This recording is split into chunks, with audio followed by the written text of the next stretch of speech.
RBI यानी भारतीय reserve bank द्वारा हाल ही में एक रिपोर्ट जारी की गई है। इस रिपोर्ट में बताया गया है कि यदि दुनिया भर में जलवायु परिवर्तन यानी क्लाइमेट चेंज इसी तरह से बढ़ता रहता है तो भारत के आर्थिक पहलू पर, भारत के इकोनॉमिक एस्पेक्ट पर उस पूरे प्रभाव का, उस पूरे परिवर्तन का क्या प्रभाव हो सकता है, उसी प्रभाव पर बात करने की कोशिश की गई है। तो आज इस वीडियो में हम इसी पूरे विषय को विस्तार से समझने का प्रयास करेंगे। मेरा नाम है अक्षय और आपका स्वागत है दृष्टि आईएएस की इस नई वीडियो में। चलिए वीडियो की शुरुआत करते हैं और सबसे पहले वीडियो की रूपरेखा को समझ लेते हैं। तो वीडियो में सबसे पहले हमने न्यूज यानी खबर की बात की। खबर को जानने के बाद हम मुख्य तौर पर ये जानने की कोशिश करेंगे कि भारत में जो जलवायु परिवर्तन हो रहा है उस जलवायु परिवर्तन के साक्ष्य क्या है, हम किस आधार पर ये मान लें कि भारत में हमें जलवायु परिवर्तन देखने को मिल रहा है, भारत में जो टेम्परेचर है उसमें परिवर्तन हो रहा है। तो उन तमाम साक्ष्यों को समझने की कोशिश करेंगे। इसके अलावा जलवायु परिवर्तन का आर्थिक प्रभाव क्या हो सकता है उस पर भी बात करेंगे और ये भी जानने की कोशिश करेंगे कि क्या सरकार कुछ नीतियां ला सकती है इस संबंध में, कि सरकार की नीतियां क्या क्या हो सकती हैं और उन नीतियों का क्या प्रभाव होगा, उन नीतियों का हमारी अर्थव्यवस्था पर क्या प्रभाव होगा, उन नीतियों का हमारे लिए जो मुद्रास्फीति है उस पर क्या प्रभाव होगा, उस पर भी बात करेंगे और अंत में एक प्रश्न पर भी बात करेंगे। प्रश्न जो होगा वो मेंस का होगा। इसके अलावा ये जो पूरा विषय है मुख्य तौर पर सामान्य अध्ययन प्रश्न पत्र 3 से जुड़ा हुआ है और आप इसे जलवायु परिवर्तन जैसे खंडों से जोड़कर देख सकते हैं। चलिए वीडियो की शुरुआत करते हैं और सबसे पहले हम बात करते हैं कि हमारे पास जलवायु परिवर्तन को लेकर किस तरह के साक्ष्य मौजूद हैं। तो जब हम जलवायु परिवर्तन के साक्ष्यों की बात करते हैं तो यहाँ पर दो जो इंडिकेटर्स हैं वो सबसे ज्यादा इंपॉर्टेंट हो जाते हैं, दो संकेतक सबसे ज्यादा इंपॉर्टेंट हो जाते हैं। इसमें पहला है तापमान वृद्धि, यानी कि दुनिया भर में खासतौर पर भारत में जो टेम्परेचर है उसमें किस तरह से वृद्धि देखने को मिल रही है। इसके आधार पर भी आप ये बता सकते हैं कि जो हमारा जलवायु है वो किस तरह से बदल रहा है। इसके अलावा दुनिया भर में प्रेसिपिटेशन की क्या स्थिति है। प्रेसिपिटेशन की जब हम बात करते हैं तो इसमें वर्षा भी शामिल होती है, बारिश शामिल होती है, ओलावृष्टि शामिल होती है, वर्षा शामिल होती है, इसके अलावा इसमें बर्फ आदि शामिल होती है। तो ये जो प्रेसिपिटेशन है इसमें कितनी अबनॉर्मलिटी देखने को मिल रही है, इसमें कितनी विसंगति देखने को मिल रही है, इसके आधार पर भी आप जलवायु परिवर्तन का आकलन कर सकते हैं। अब सबसे पहले हम तापमान की बात करते हैं। तो अगर आप आंकड़ों पर नजर डालेंगे तो ये पता चलेगा कि मुख्य तौर पर पिछले 20 सालों में जो वर्षा हुई है, जो बारिश हुई है, वो पिछले कई सालों की तुलना में सबसे ज्यादा रही है। और इस संबंध में आरबीआई ने एक चार्ट भी पेश किया है। इस चार्ट में स्पष्ट तौर पर ये देखा जा सकता है कि मुख्य तौर पर भारत में 1901 के बाद से इस संबंध में डेटा एकत्र करना शुरू किया गया था और अभी यहाँ पर 2021 की बात की गई है। तो इसके बीच जो है, इस पूरे टाइम फ्रेम के बीच हमारे जो तापमान की बढ़ोतरी हुई है उसका आकलन करने की कोशिश की गई है। तो यहाँ पर स्पष्ट तौर पर पता चलता है कि जो तमाम स्तर रहे हैं, 20 साल की जो एक पूरा टाइम फ्रेम लिया गया है वहां पर जो वृद्धि हुई है वो बहुत कम हुई है। लेकिन पिछले 20 सालों में जो वृद्धि रही है, मुख्य तौर पर 2003 के बाद से जो वृद्धि हुई है वो वृद्धि अपने आप में बहुत ज्यादा है। यानी कि पिछले 20 सालों में तापमान में बहुत ज्यादा वृद्धि देखने को मिली है, टेम्परेचर बहुत ज्यादा बढ़ गया है। तो ये तो तापमान वृद्धि की बात हुई। इसके अलावा एनुअल रेन की बात करते हैं, बारिश की बात करते हैं, तो मुख्य तौर पर इस रिपोर्ट में आरबीआई ने अपनी रिपोर्ट में कहा है कि साल 2000 और साल 2020 के बीच जो बारिश हुई थी वो बारिश मुख्य तौर पर 1960 और 1999 के बीच से ज्यादा थी। यानी कि इस अवधि में कम बारिश हुई और इस अवधि में ज्यादा बारिश हुई, जो कि भारत के लिए एक अच्छी स्थिति है। हालांकि रिपोर्ट में यह भी कहा गया है कि यदि आप इन आंकड़ों की तुलना मुख्य तौर पर 1901 के बाद से आंकड़ों से करेंगे तो ये पता चलता है कि 1901 के बाद से लगातार भारत में जो बारिश हो रही है उसमें हमें मुख्य तौर पर कमी देखने को मिल रही है। यानी कि भारत में बारिश में 1901 के बाद से कमी जरूर आई है। इसके अलावा रिपोर्ट में यह भी कहा गया है कि इस पूरी अवधि के दौरान जो ड्राई पीरियड रहा है, जो शुष्क काल रहा है, उस शुष्क काल में भी वृद्धि हुई है। यानी कि ऐसे टाइम फ्रेम में वृद्धि हुई है जहां पर बारिश नहीं होती है, जहां पर बहुत कम बारिश होती है।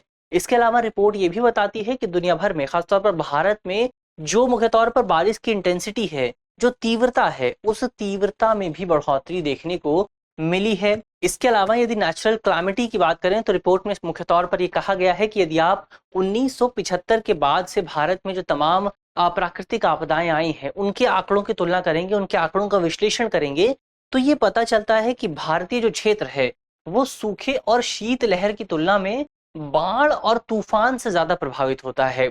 और तूफान में क्या क्या शामिल है? तो तूफान में मुख्य तौर पर हम चक्रवात और ओलावृष्टि को शामिल करते हैं। यानी जाहिर तौर पर भारतीय जो क्षेत्र है वहां पर हमें बाढ़ ज्यादा देखने को मिलती है और तूफान ज्यादा देखने को मिलते हैं। और इन्हीं स्थितियों की वजह से भारत में बहुत ज्यादा हर साल बहुत ज्यादा नुकसान देखने को मिलता रहा है। और इन्हीं तमाम चीजों का परिणाम है, इन्हीं का रिजल्ट है कि फरवरी 2023 जो था, यानी 2023 में जो फरवरी का महीना था वो 1901 के बाद से तमाम फरवरियों में सबसे गर्म महीना था, जो कि अपने आप में एक नया रिकॉर्ड कायम करता है। तो ये तो भारत में जलवायु परिवर्तन के साक्ष्यों की बात हुई, सबूतों की बात हुई कि किन आधारों पर हम कह सकते हैं कि भारत की जो जलवायु है उसमें हमें कुछ ना कुछ परिवर्तन जरूर देखने को मिल रहा है। तो ये सबूतों की बात हुई।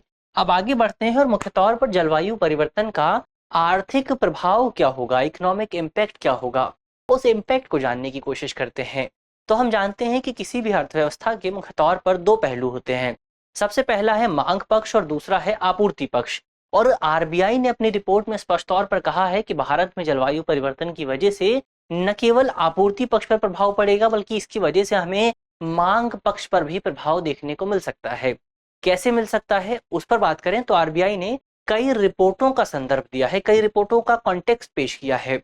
जैसे आरबीआई ने कहा है कि साल 2019 में नीति आयोग ने एक रिपोर्ट पेश की थी।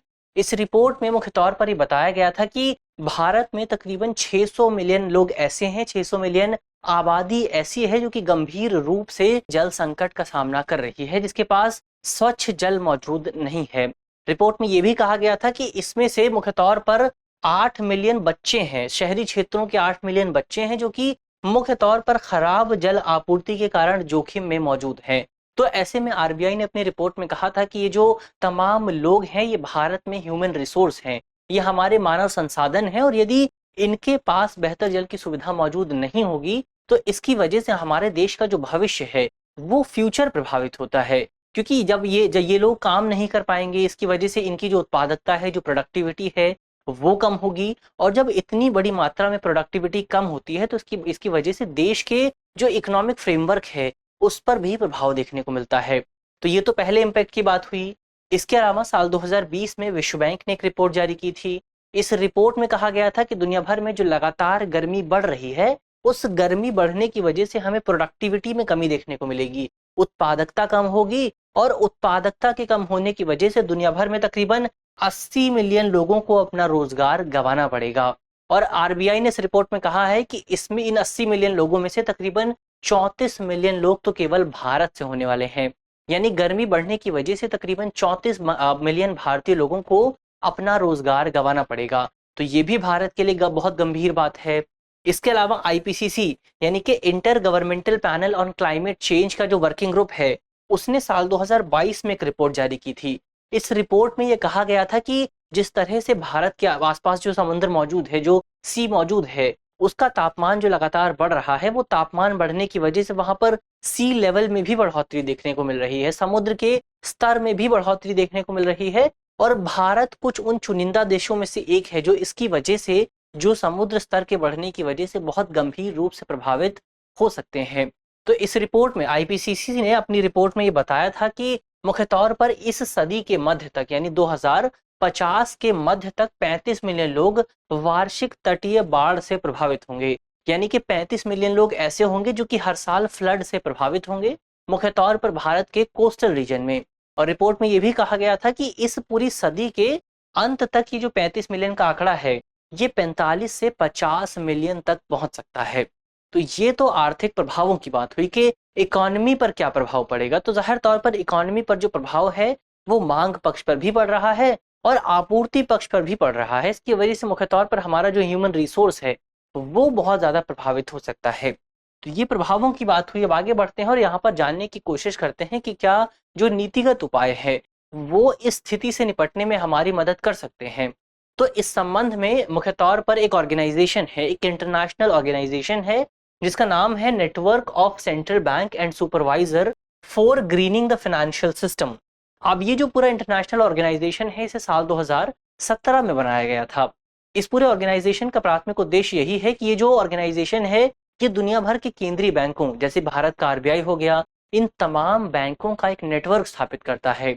और इस नेटवर्क को स्थापित करने के बाद ये मुख्य तौर पर उन केंद्रीय बैंकों को ये सुझाव देता है कि केंद्रीय बैंक अपनी नीतियों के जरिए किस तरह से क्लाइमेट चेंज से निपटने में मदद कर सकते हैं, उसमें किस तरह का योगदान दे सकते हैं।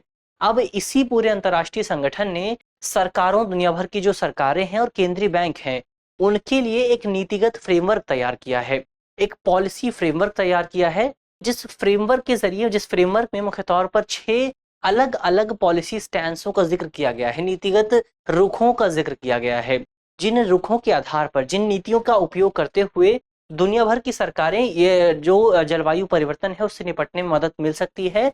लेकिन इसमें ये कहा गया है कि इन स्टैंस की वजह से मुख्य तौर पर दुनिया भर की जो जीडीपी है उस पर क्या प्रभाव पड़ेगा, और वहां की जो मुद्रास्फीति है, जो महंगाई है, उस पर क्या प्रभाव पड़ेगा, उसको आकलन करने की कोशिश की गई है।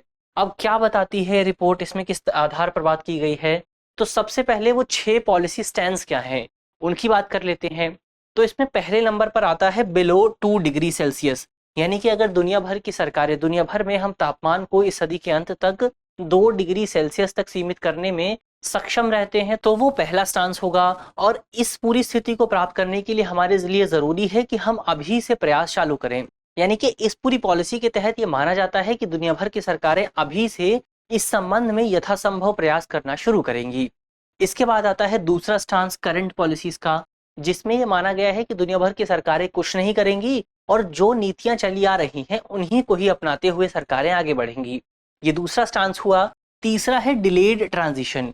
डिलेड ट्रांजिशन पॉलिसी में ये माना गया है कि हम ट्रांजिशन तो करेंगे, हम जो रिन्यूएबल एनर्जी है उसकी ओर बढ़ेंगे, हम मुख्य तौर पर कार्बन को कम करेंगे, लेकिन ये जो पूरा ट्रांजिशन होगा इसमें कुछ समय लगेगा और समय कितना होगा ये तय नहीं किया गया है, यानी कि जो ट्रांजिशन है उसमें कुछ देरी होने वाली है, वो डिले ट्रांजिशन की पॉलिसी हुई।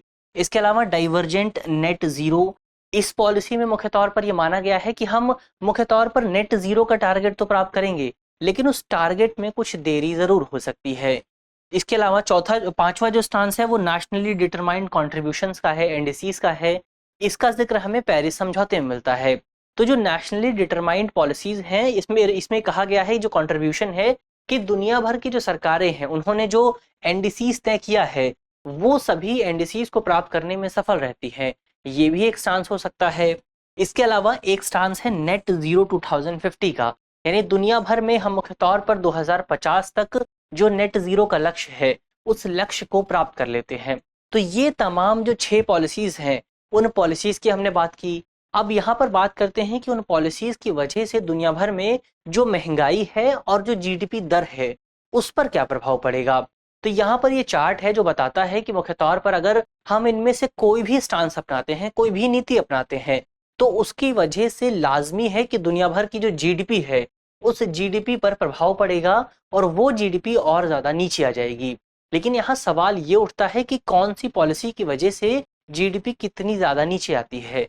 तो इस रिपोर्ट में, इस चार्ट में साफ तौर पर देखा जा सकता है कि यदि दुनिया भर की सरकारें मुख्य तौर पर नेट जीरो 2050 का टारगेट अपनाती हैं, खासतौर पर भारत के संदर्भ में बात की गई है कि अगर भारत सरकार 2050 तक नेट जीरो का लक्ष्य तय करती है तो इसके माध्यम से भारत की जो जीडीपी कम होगी वो बहुत कम रहने वाला है, यानी जीडीपी में बहुत कम मात्रा में कमी देखने को मिलेगी।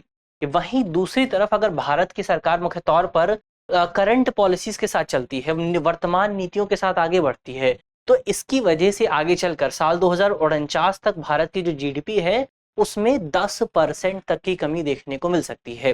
तो ये वो तमाम पॉलिसी स्टांस हुए जिनकी वजह से जीडीपी में कमी आएगी। अब महंगाई की बात करते हैं, मुद्रास्फीति की बात करते हैं, तो वही 6 पॉलिसी स्टांस हैं। इसमें जो सबसे बेहतर पॉलिसी है वो है डाइवर्जेंट नेट जीरो, यानी कि नेट जीरो को हम कुछ समय तक टाल देते हैं और उसके बाद हम नेट जीरो का लक्ष्य प्राप्त करने की कोशिश करते हैं। तो यदि हम ऐसा करते हैं तो इसकी वजह से हमारी जो महंगाई है वो कुछ समय के लिए ऊपर जाएगी, कुछ समय के लिए बढ़ेगी, लेकिन जो लॉन्ग टर्म है वहां पर हमें महंगाई में कमी देखने को मिलेगी और लंबे समय में 2049 तक की बात करें तो हमारी महंगाई दर में कुछ हद तक कमी देखने को जरूर मिल सकती है।